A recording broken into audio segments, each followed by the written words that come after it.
ஆதி சதுர்வேதங்கள் ஓதும் பரஞ்சோதியே எங்கள் அச்சனார் கோவில் அரசே. நம்புவோர்க்கு உபகாரி என்பதில் இவரன்றியில் நாட்டில் ஓர் தெய்வம் யார்கான். ஆதி சதுர்வேதங்கள் ஓதும் பரஞ்சோதியே எங்கள் அச்சனார் கோவில் அரசே. சுவாமியே சரணமையப்பா. அச்சங்கோயில் அரசே சரணமையப்பா. பகவானுடைய 251வது நாமம் திருப்பெயர் மகராலயாய நமஹா. கடலில் வசிப்பவனுக்கு நமஸ்காரம். மகரம் சுறாமீன், ஆலயம் வசிக்கும் இடம். மகராலயம் கடல்ல வசிப்பவன். வருணனுடைய ரூபியா இருக்கிறவருக்கு நமஸ்காரம்னு சொல்லப்படுறதாக இருக்கு. கடலுக்கு அதிதேவதையான வருணனுக்கு மகராலயன்னு பெயர்.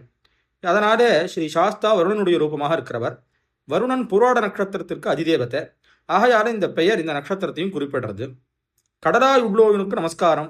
சராச்சரமயமானவன் கடலாகவும் இருக்கிறான்.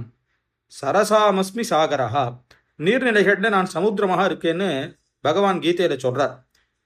பகவான் பரமேஸ்வரன சுந்தரரும் தமது நாற்றானை அப்படின்னு சொல்லக்கூடிய தேவாரத்துல காற்றானை, தீயானை, கடலானை அப்படின்னு சொல்றார். ஊனாய் உயிராய் அப்படிங்கிறதான தேவாரத்திலையும் வானானாய், நிலனானாய், கடலானாய், மலையானாய் அப்படின்னு பரமேஸ்வரனை ஸ்துதிச்சுட்டார். கடல் சதய நட்சத்திரத்தை சூச்சிப்பிக்கிறதாகவும் இருக்குன்னு இங்க ஒரு அர்த்தம். அதனால கருணாசாகரமாக இருக்கக்கூடியவர், வருண ரூபியாக இருக்கக்கூடியவர். இதை நாம் ஏற்கனவே பார்த்துன்னு வந்ததான ஒரு அமைப்புல அக்னி ரூபமாக பகவானை வர்ணிச்சது. இப்ப அடுத்து வருண ரூபியாக சொல்லப்படுறதா இருக்கு. ஏன்னா தீர்த்தம்ங்கிறது ரொம்ப பிராணிகளுக்கு அவசியமான ஒண்ணு. அதற்கு அதிதேவத்தையான வருணனாக இருக்கிறவர் அப்படின்னு ஒரு அர்த்தம். இன்றும் நமது ஹிருதயமூர்த்தியான அச்சங்கோவில் ஆண்டவனுடைய சன்னதியில வருணனுக்கு ஒரு ஸ்தானம் உண்டு. அங்க மழை வரவே இல்லைன்னு சொல்லி சொன்னாலும் பிரார்த்தனை செய்து மழை வரத்துக்கான ஒரு இது உண்டு. மழை ரொம்ப பெஞ்சுட்டே இருக்கு, அதனால சிரமம் இருக்கு, தேவையான அளவுக்கு மேல இருக்குன்னு சொன்னாலும் அங்க பிரார்த்தனை பண்ணா அது நிற்கக்கூடியதான சத்தியம் இன்னும் இங்க இருந்துட்டு இருக்கக்கூடியதாக இருக்கு. இதே மாதிரி ரிஷிசங்கருடைய சன்னதியான ஸ்ருங்கேரிக்கு பின்னாடி இருக்கக்கூடிய கிக்காங்கிற இடத்துலையும் மழைக்கு பிரார்த்தனை பண்றதான ஒரு விசேஷங்கள் இருக்கு. அதனால அப்படி கடலா இருக்கிறவர், கடல்ல வசிக்கிறவரா இருக்கிறவர், கருணை கடலானவர் அப்படிங்கிறதான அர்த்தமானது இங்க தெரிவிக்கிறதாக இருக்கு. அச்சங்கோவில் அரசே சரணமையப்பா. அச்சனார்